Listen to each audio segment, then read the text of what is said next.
Welcome to another episode of The Practical Metaphysical Journey, the place where practical meets the paranormal, the mundane meets the metaphysical, and the spiritual meets the spooky. A place where we share the experiences of our journeys here on Earth. We encourage you to listen and see what resonates, because we're all different yet the same. We invite you to take a break with us, so unpack and stay a while. We're glad you stopped by for a visit. Welcome, everybody, to another episode of the Practical Metaphysical Journey. And as you hear us laugh, yes, we do enjoy doing this. Part of the reason why we're still doing it. Today's episode is Are They Here Yet?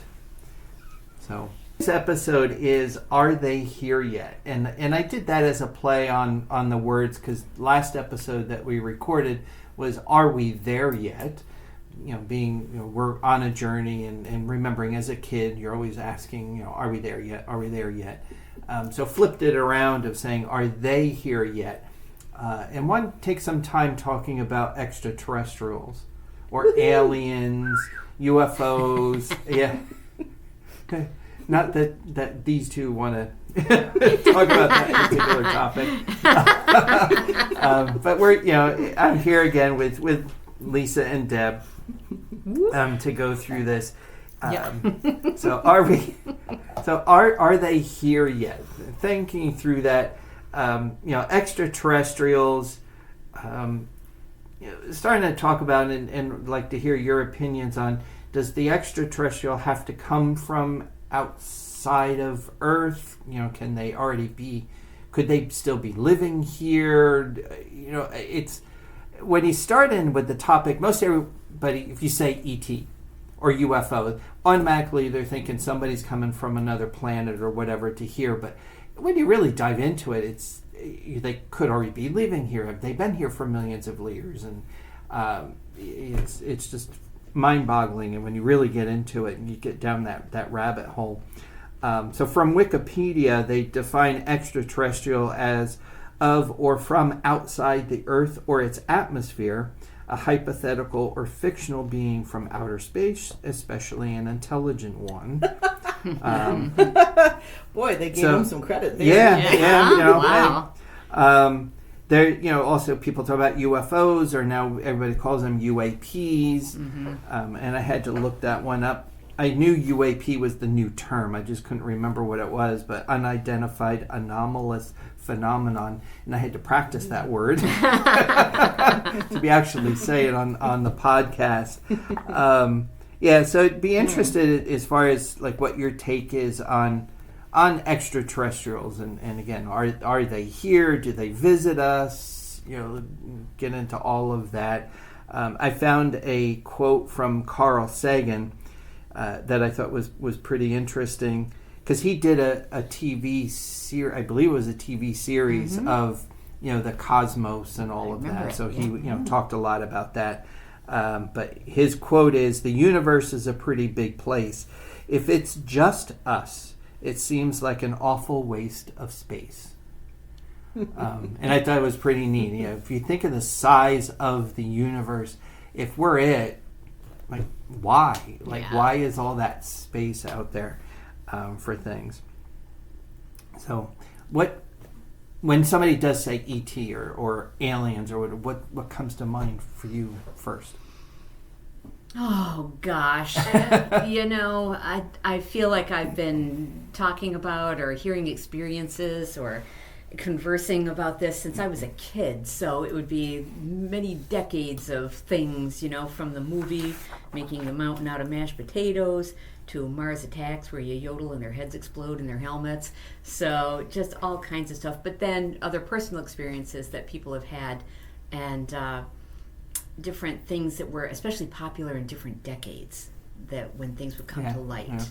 And it's interesting. And then thinking along the lines of what's the government got to say about this, and how is it different now from what they said a decade ago or 2 decades ago or back in the 50s, and what's the information that we're getting, where are we getting it from, how and why. I remember when we did the episode on ghosts, we talked some about how people's impressions of ghosts is driven by movies and TV and all of that. I think this is another one of those things. Like you said, like, you know, the movies. You know, I think for a lot of people that's their impression, so that's what they think it actually is. Star Trek, they're all hot green chicks or blue chicks or red chicks or whatever color they are with beehive hairdos. So or who was that? Orson Welles. Yeah, War of the Worlds. War of the Worlds. I literally just wrote that down. Sorry, I took your note. That's okay. That's all right. Hive mind. Was it true information or was it misinformation or was it fiction? Yeah. I don't know. And I think a lot of people, unless you've had a first-hand experience, which this is not George Norrie, that we are not doing late night, so I don't know, we might have experiences we'll talk about today, but for the most part, the wonderment of, you know, something physical being here, because then, like you talked about, going outside of Earth, extraterrestrial, but also interdimensional, or, you know, all the different things. Because we like to go quantum, we like to think about everything. All of the different ways that could be. Yeah. Right? It's not maybe something, you know, brick and mortar that showed up in front of you, but it could be just an energy of something, and you're like, that was not human. You know, like, what was that? You've got the quote-unquote gray area. Oh, the grays. The grays. The grays, yep, which could be maybe an entity that's born here, but isn't an entity from here. You know, walk-in or a soul walk-in or something like that. So hybridization or some such thing. Well, and if you go by things you hear on TV, because of course there is that TV show Ancient Aliens. Oh yeah. Where they talk about some cultures believe that even humans originated elsewhere, and yeah, it goes back to ancient Sumerians and the sky people. Every culture has a story that somehow relates to sky people. Egypt in the caves. Yeah, that's it. Yeah. Absolutely, the Nazca lines, the various things like that. Crop circles, if we're going there, but yeah, everything that can't be explained on some level is alien. How were the pyramids built?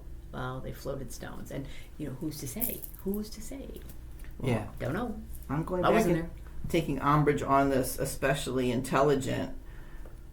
I wonder who wrote that for Wikipedia. I know anybody could put stuff on there, but I'm just like, okay, that's kind of a big assumption to say that.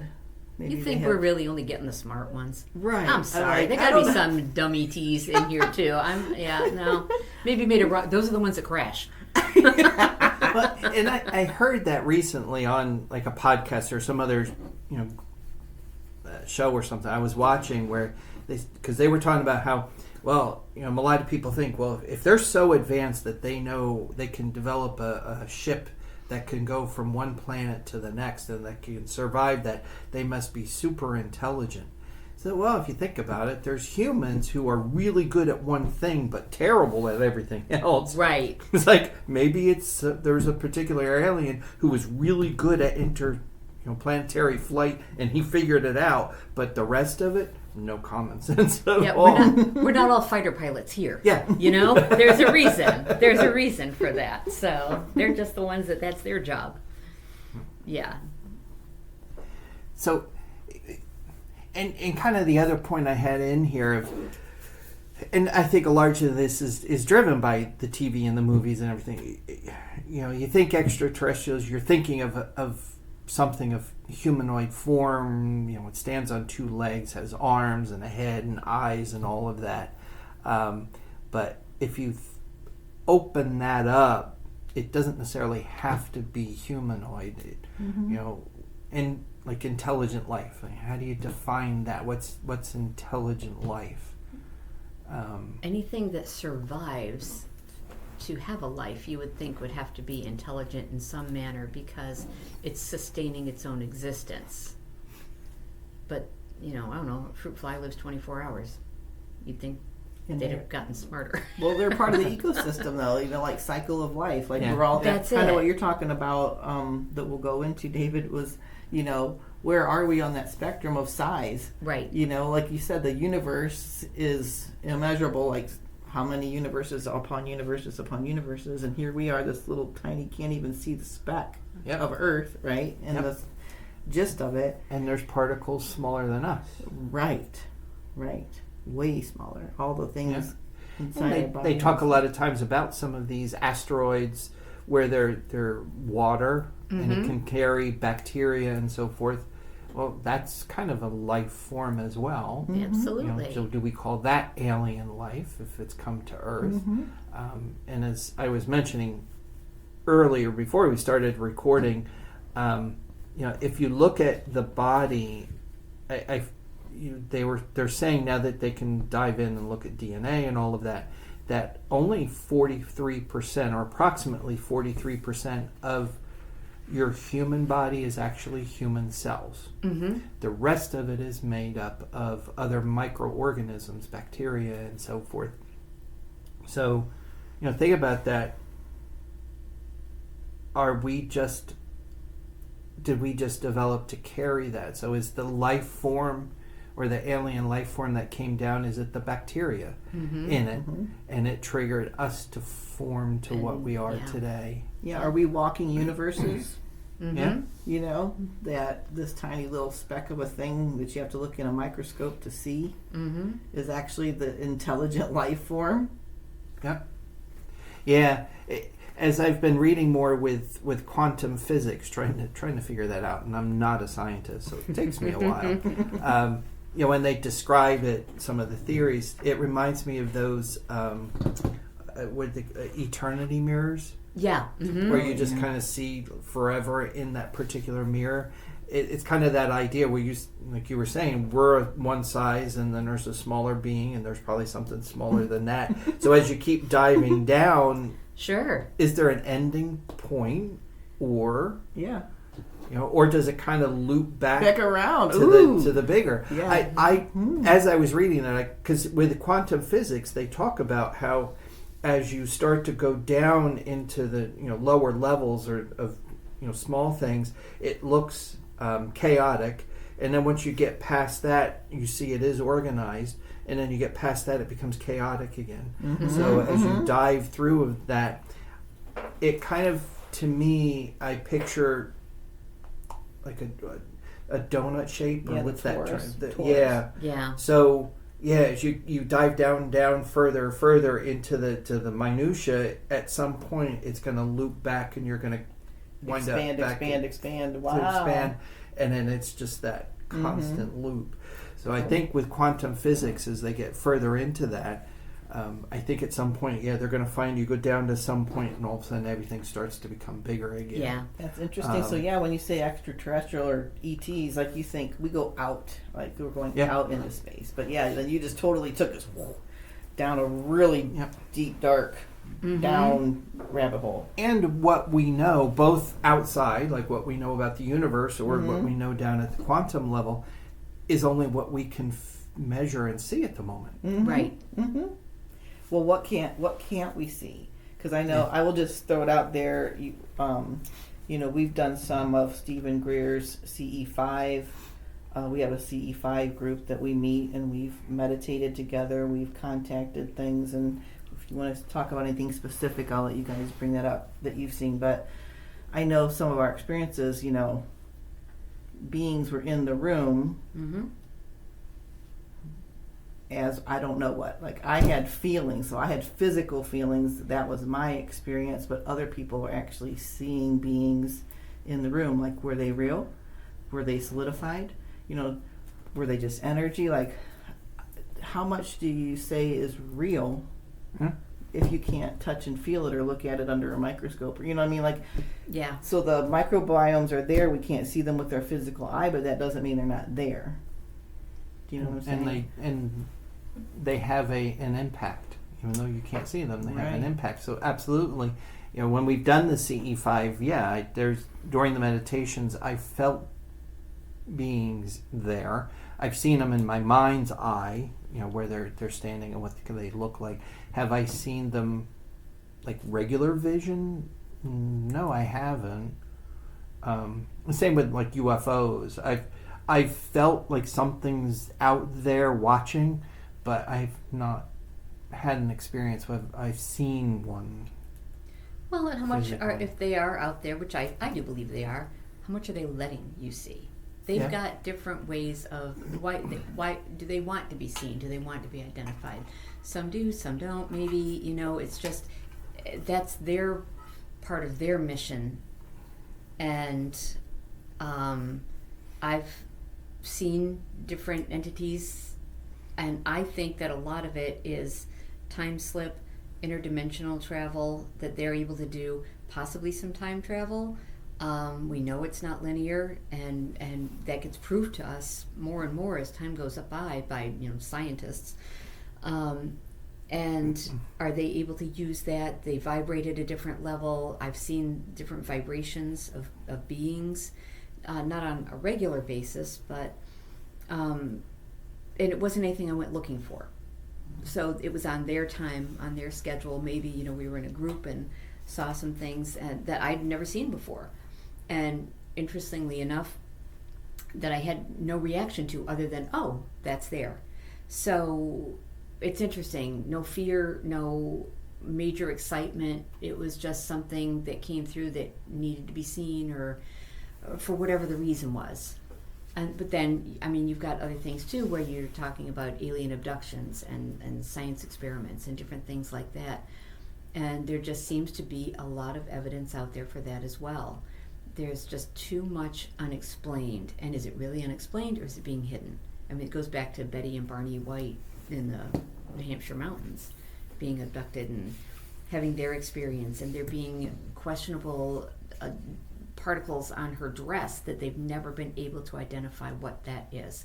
Different types of metals, and as our science gets better and grows, then we're able to identify things more. Like, I don't know, I don't necessarily sleep well or think well knowing I got little creatures that live on the bottoms of my eyelashes. When I think about it, I'm going to kind of poke them out, but they're there, and they're part of our system. So they don't make themselves known, thank God. But you don't hear those little screams at night when they're coming from the ends of your eyelashes. When I go to rub my itchy eye and they're on the roller coaster, wee, wow. Yeah, every time you blink. Yeah, exactly. When I drop in, I'm drowning. So. One of the things you just said reminds me of the quote I picked up.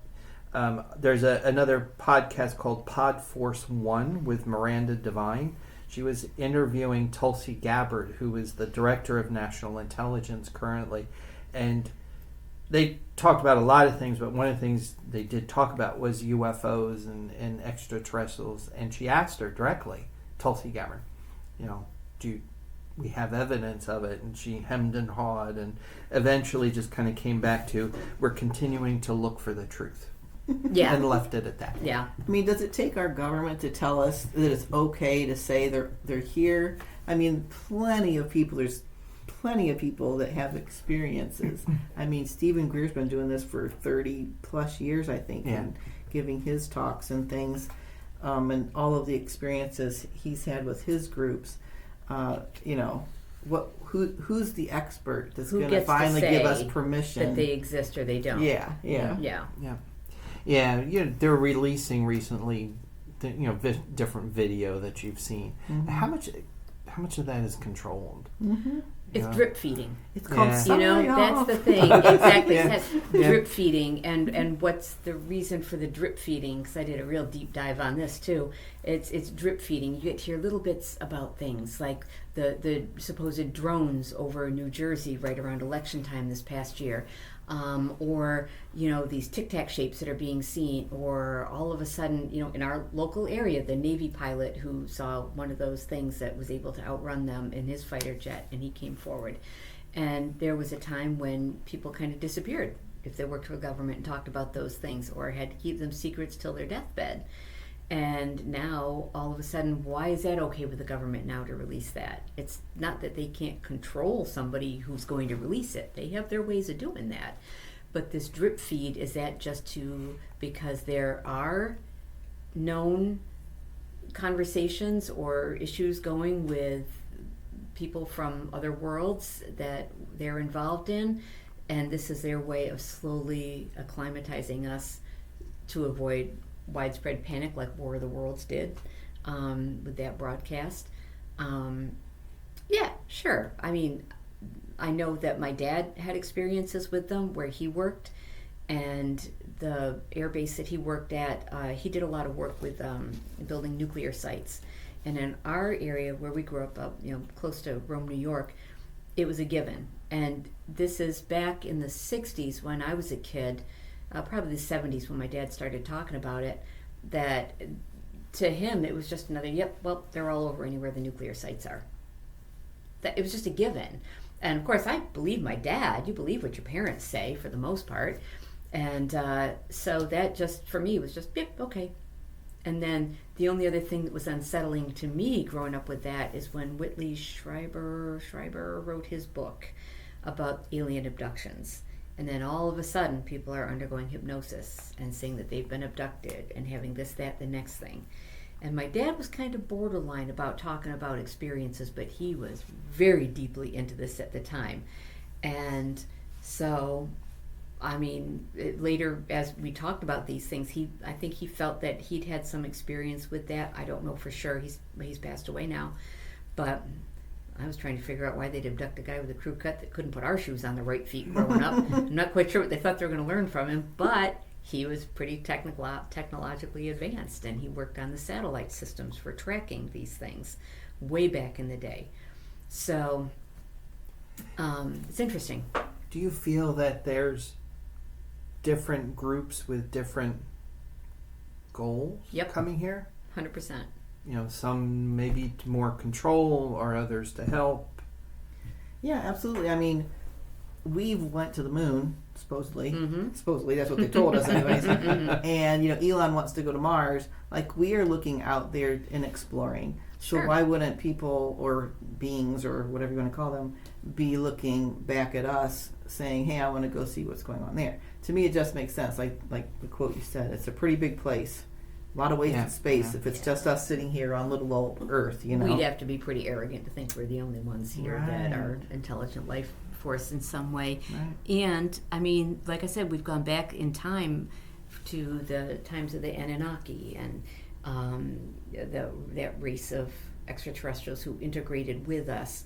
And you hear stories about the Greys, who no group, I guess, is 100% good or bad. But they're even tying a lot of this into research that was being done by the Nazis in World War II, and putting some of this information together with alien forces and whatnot, because they had some pretty high technology back then that they're like, this surpassed any point that they should have been at with their learning. So, and how they wanted to run the war and rule the world. Well, if people are staying up on current stuff, just in July, they're talking about this most likely alien ship coming toward Earth. Did you hear about that? Yeah. Like this little glowing thing? Well, Snopes says it's false, which is kind of a bummer. Who runs Snopes? But what do they know? They don't know nothing. But, people put these stories out there. It just makes you wonder, like, what are they diverting us from? Like, what do they not want us to actually focus on right now when they start more of a scare tactic type thing with it? Right. Just from our experiences with the CE5, like you said, there's been nothing scary. It's all been very friendly, and for some reason, I feel like there is some kind of a mission with them. Like, I feel like there's something that we're going to do that we'll get, a revelation to at some point in one of our groups. But Stephen Greer's talked about all of our governments, like you said, Skunk Works and all the different things, Lockheed Martin and everybody. We have our flying ships, right? Our flying planes and different things, and they have supposedly found like the whole Area 51 thing. And now they're trying to reverse engineer the technology that they're finding. There's metals that we can't identify that do not come from anywhere on this earth that's known of. And, I mean, we've got the means to know pretty much what the earth contains. Right. So I think those are just markers of showing that there's truth. There's truth to this. Whether we understand it or not understand it, or have had our personal experiences or not, there's enough they're telling us that's hard truth, that would lead me to believe they exist. Are they necessarily as advanced in technology and intelligence that we seem to think? And we were joking about it before of yeah, they might be good and figured out interplanetary travel, but probably haven't figured out other things. I think there's a little bit of truth to that, and I'm going somewhere in a minute. But so, do you think that they're necessarily far more advanced than us, or did they just happen to figure out the interplanetary travel and they're developmentally kind of where we are? I think it's relative to wherever it is that they come from. That they might think that we're way advanced because we're eating with a fork. I don't know. That's a great point. Exactly, and kind of where I was going with the point, and the government at times seems to hint, or governments, that like they're in conversations with them. Well, okay, conspiracy theory on my side. If they're that intelligent and they're here for good reason, wouldn't they already know the government's not who you should be talking to? Thank you. Exactly. Let me go talk to the people because they're the ones that need it. And, wouldn't they know that the government's going to hide things and drip it out? And I think this is somewhere like Stephen Greer goes of, yeah, they're going to do what they're doing, but we'll go through our effort. And I think that's with our group, that's too what we go for, is let's put the positive thought out there of, if you're here to help and you're of, integrity and you're here for good, yeah, let's talk. Mm-hmm. I think it's energetic resonance again and vibrations. Yeah. I really do. I think that that's a big part of it. You're going to attract what you put out there, and sometimes people, think that bad things happen to them and they feel like that my energy wasn't there. Why did that happen? Well, there's some lesson for growth there, but I don't think that in order for us to grow, we have to run up against reptilians who are ready to blow the planet up and, all that type of thing. But I do think that there are ones that maybe don't necessarily mean us harm. They are absolutely impervious to us. They do not care. We're ants. We're the ants. Or, we're the ones messing up resources that they would need from our planet. We'd love to get some of the resources from some other planets. Why wouldn't they? Mm-hmm. So, I think that's it. And then, it's like, well, if you really want to get something done, you go to the manager of the store. Maybe that's why they're going to the government. They think they're the managers. And it's also easier, too, to keep people as sheep and followers for the government and be the ones who say, we're doing this for you. It's always doing for you. What are you doing? There's probably a CIA name for this program where they put that out there that the first thing the aliens do when they come to Earth is say, take me to your leader. Right. Exactly. That was a CIA. It's Abbott and Costello. Lost in space, right? They all want to go to the planet's leaders. That's the other thing I wrote down, showing my age. I thought, if I say Lost in Space, they're going to know how old I am. They're going to know. I know. But, they're thinking about all the remakes. Show. Love that show. Absolutely. Dr. Smith, Dr. Bill Robinson. Yeah, that's the thing. And we grew up on those things that, at the time, robots were a crazy thing, Yeah. Now we got Roombas and, we've got, robots at the hospital that deliver medications and do all kinds of stuff. Yeah. So now we kind of take them for granted. But and another thing I heard one time on another radio show that I was listening to, I guess you call it a podcast, they were talking about the aliens and the abduction thing and these horrible experiences that you people tell you about, like being stuck with needles and all of that. And the one person that was on the show brought up the point of, let's consider though, if they have technology, advanced technology to where they can travel between planets, don't you think they would have a better way to get DNA from you versus sticking you with needles and tying you down to a table? No. Well, we still test medications and cosmetics on animals. Yeah. And think about that, animals in their world, they don't have a say either. I don't know. I wouldn't be surprised. I've heard different conversations on different shows about dying races elsewhere who need to strengthen their particular DNA, call it, I guess. in order to survive. So they're looking for qualities that we have. Well, we're always doing that too. And, we've got so many other things genetically modified that we just kind of haven't quite made that leap to people yet.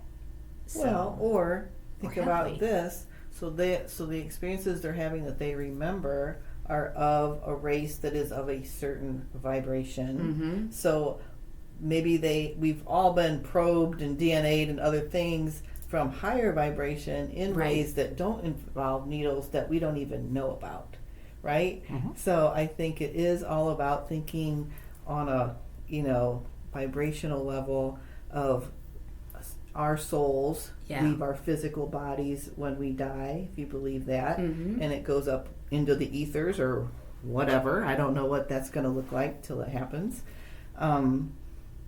So they are of their vibration of whatever they're made up of, and we happen to be in the same ray of frequency together, that if we can physically have an experience. So some of these things are, while they're happening, we're the people in a dream state, Yeah. and that's what their subconscious had to say, oh, they're poking me with needles, when actually they didn't use a needle. They used some other means to it, but that's how our brains had to. We work with what's familiar. Right. Right. Yeah. And that was part 1 of our episode, Are They Here Yet?